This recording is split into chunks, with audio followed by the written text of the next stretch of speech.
Reporte 100. Este tema está con nosotros Alberto Vizcarra, integrante del Movimiento Ciudadano por el Agua, del Movimiento No al Novillo, movimiento que surgió a partir de la presentación del proyecto a inicios del gobierno de Guillermo Padres, de la construcción del acueducto Independencia. Alberto, ¿cómo está? Buenos días. Buenos días, Juan Carlos. Reavivó Cuauhtémoc Cárdenas la polémica, Alberto. Bueno, yo creo que se dio paso a una nueva fase en todo este proceso que nunca se ha apagado, porque hemos mantenido de manera constante el argumento, la alternativa y la oposición a que se perpetúe una política de reparto del agua que no alcanza, porque estamos en un estado semidesértico que tiene una deficiencia o una condición deficitaria en la disponibilidad del recurso, y tenemos que caminar en dirección a la gestión de más agua, contrario a lo que se quiere y se pretende imponer con el acueducto Independencia, sí, que no solamente, dicho sea de paso, no solamente es ilegal en su origen y en su operación actual, sino que es inviable técnicamente. Sí, Alberto Vizcarra, la gobernadora Claudia Pavlovich, de candidata, ganó la gubernatura porque en Cajeme se le apoyó, porque dejó entrever la posibilidad de no sé si de cancelar el acueducto Independencia, pero sí más apertura que el entonces candidato panista en el tema. Al final, ¿qué pasó con Claudia? Bueno, la entonces candidata, yo recuerdo muy bien porque participamos en esa reunión en la guardia tradicional del pueblo de Vicán Suiz, que le dicen Vicán, pegado a la vía del ferrocarril. En esa guardia se firmó un acuerdo, se firmó un pacto con la entonces candidata, y ahí está establecido que ella empujaría una política de gestión de más agua, contrario al criterio que estaba contenido en el proyecto del acueducto, o que sigue contenido en el proyecto del acueducto, de repartir el agua que no alcanza. Ese fue el compromiso que se firmó con ella. El alcance del compromiso llegó hasta allí. Como sabes, se inició en su gobierno el proyecto de la desaladora Guaymas-Empalme, con la observación de que se construiría un segundo módulo que abastecería a la ciudad de Hermosillo. Al ser elegido López Obrador como presidente, todavía no en funciones, pero ya como candidato electo, visita Sonora, y la gobernadora, o el gobierno anterior, le entregó una carpeta que yo conservo en mi poder, una carpeta con 24 proyectos estratégicos para Sonora, y el segundo módulo de la desaladora Guaymas-Empalme Hermosillo está contemplado allí en esa carpeta, en donde se le está pidiendo al gobierno de Andrés Manuel López Obrador, entonces candidato electo, que le asigne presupuesto. Incluso se le establece una cantidad para construir ese segundo módulo que abastezca a la ciudad de Hermosillo. Allí en esa solicitud y en esa carpeta que se mantiene en archivos y que el presidente López Obrador recibió de manos de la entonces gobernadora, se dice que se impulse el proyecto de la desaladora porque el acueducto Independencia se encuentra en la incertidumbre jurídica. Esa es la condición en la que el gobierno anterior consignó la condición del acueducto y los motivos por los cuales le solicitó ese presupuesto a López Obrador. Como vemos a distancia y con lo que está diciendo ahora el presidente, nos explicamos por qué desechó, denegó, desestimó la importancia de continuar con el proyecto de la desaladora, porque ya estaba pensando, creo yo, en consentir a final de cuentas todo el cúmulo de ilegalidades con lo que le está respondiendo ahora al ingeniero Cuauhtémoc Cárdenas. Sí, porque dice el presidente que el acueducto sigue, no se cancela, es decir, no hará eco a las palabras de Cuauhtémoc Cárdenas, que esta mañana nos dijo que él va a insistir en la cancelación del acueducto Independencia. Pero vamos hasta Ricardo Burs Castelo, cuando fue candidato a gobernador, le bajó como 20 rayitas al tema del no al novillo y al tema del acueducto Independencia, y como que separó de alguna manera la difusión de la oposición en Cajeme ante la operación del acueducto. ¿Qué pasó ahí con Ricardo Burs, Alberto?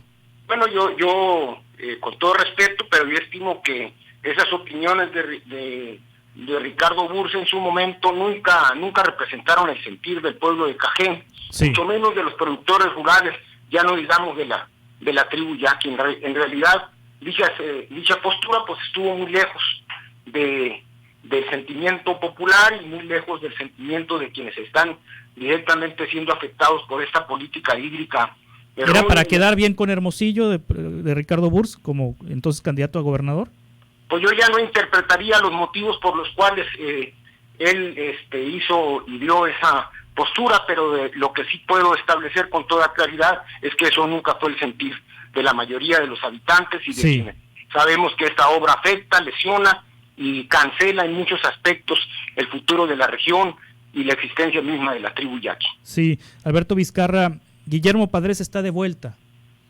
Tuvo un evento en Guatabampo con militancia panista y se le empieza a ver nuevamente en sus actividades, en actividades públicas, defendiendo su gestión de gobierno. ¿Qué opina del regreso de Guillermo Padres, Alberto? Bueno, yo creo que para la mayoría de los sonorenses eso no es una buena noticia, ¿no? Están los antecedentes. Yo creo que podría interpretarse como un signo de los tiempos.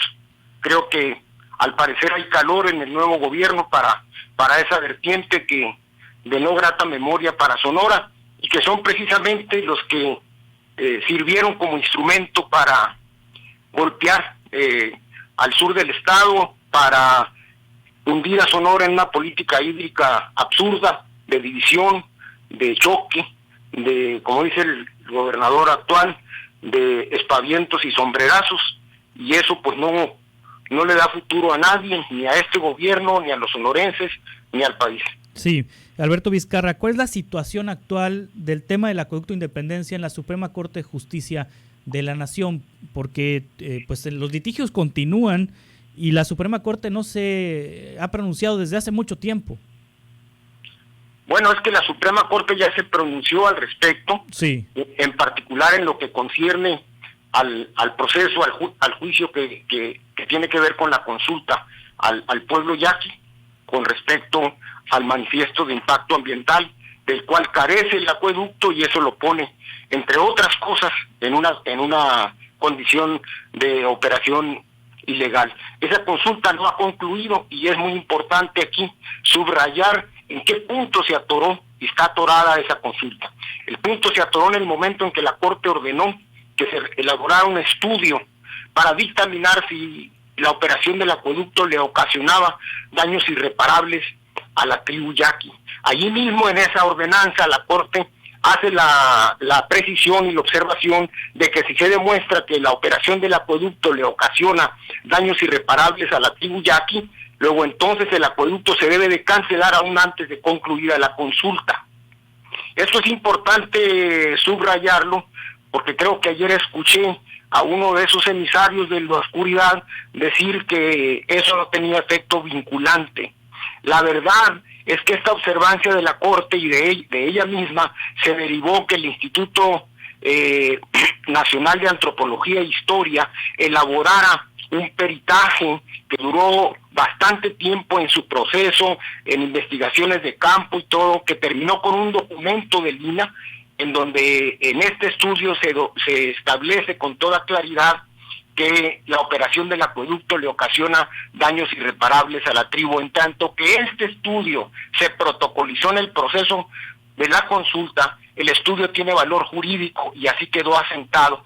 Esta observación del INAH la ha diseñado y la diseñó la Semarnat, la Profeta, la Conagua, en el gobierno de Peña Nieto, y la sigue diseñando aún de manera más abusiva en este gobierno, que ha consentido permisos para la construcción del acuaférico y que está cometiendo abusos verdaderamente inconfesables, como retener más de 600 millones de metros cúbicos en el sitio del Novillo para asegurar y garantizar la operación del acueducto Independencia.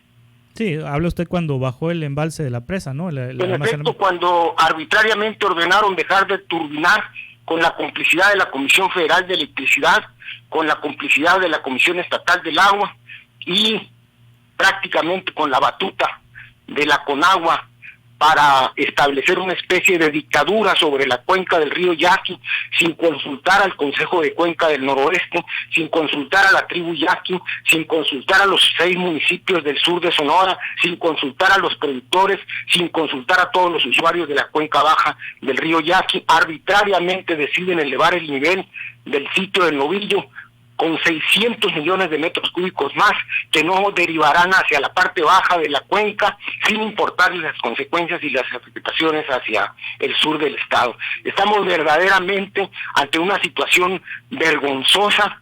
Por eso realmente me dio lástima escuchar al presidente de la República en la conferencia mañanera, prácticamente abatido moralmente frente a los poderes fácticos que están imponiendo esta política hídrica de consecuencias nefastas para el Estado y para el país.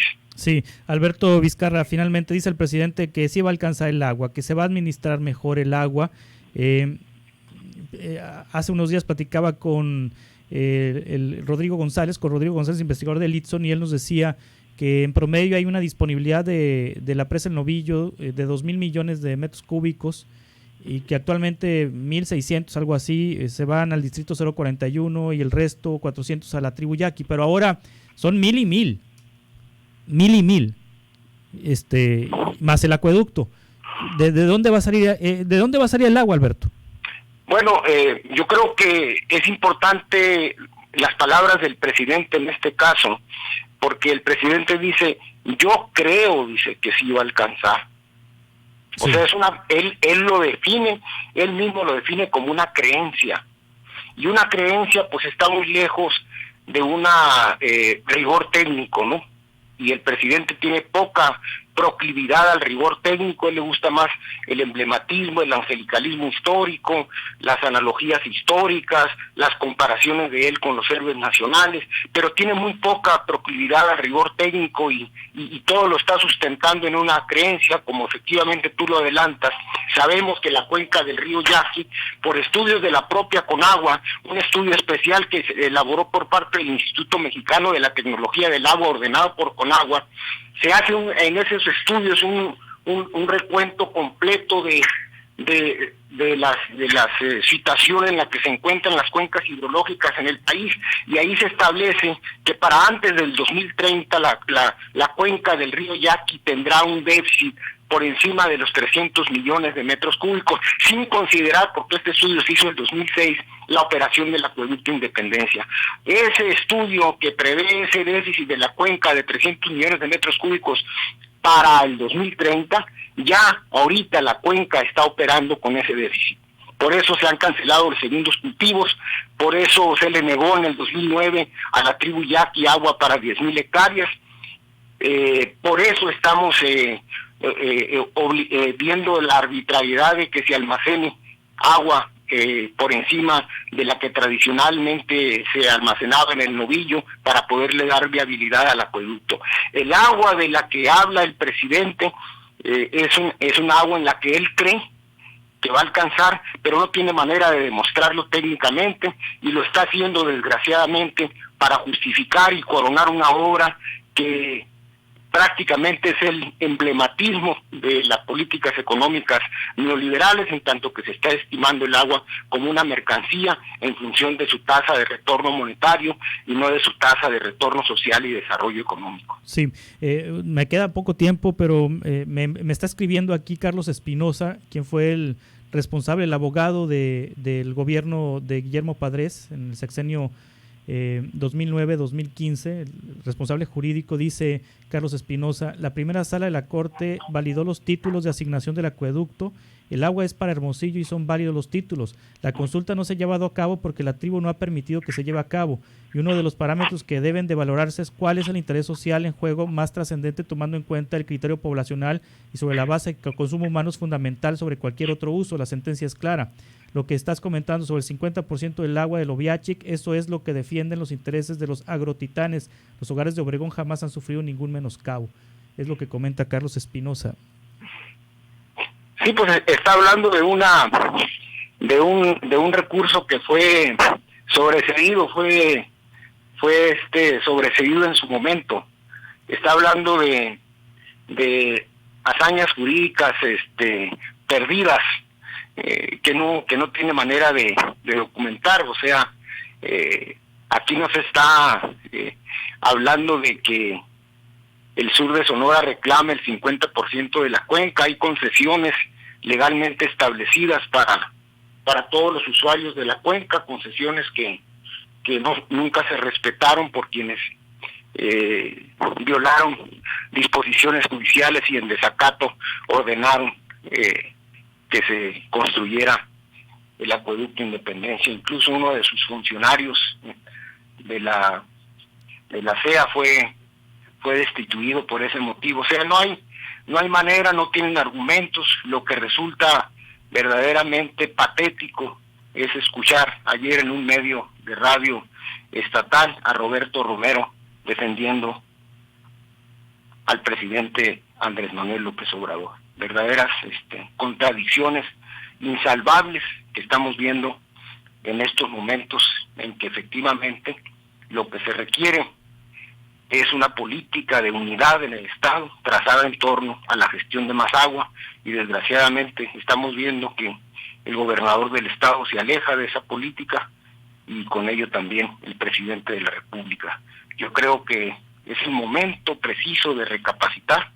El país y Sonora no resiste un proceso de choque, un proceso de enfrentamiento, menos cuando tenemos a nuestra mano las alternativas en torno a la gestión de más agua, la ciencia, la tecnología, como bien lo señalaba el ingeniero Cárdenas el día de ayer, para poder resolver este problema y que no se afecte ni Hermosillo, ni se afecte Obregón. Existe ese trazo, en ese trazo deberíamos de fortalecernos todos. Yo sí aprovecharía tu espacio, Juan Carlos, para pedirle al gobernador que regresemos todos a la sensatez, que nos incorporemos a una política de gestión de más agua y que aseguremos con ello la unidad de todo Sonora, acabando para siempre con esta división absurda y yo diría, sin exagerar, estúpida. Alberto Vizcarra, integrante del Movimiento Ciudadano por el Agua, muchas gracias por tomar esta llamada. Gracias a ti, Juan Carlos, por el espacio, estamos a tus órdenes. Hasta pronto. Reporte 100.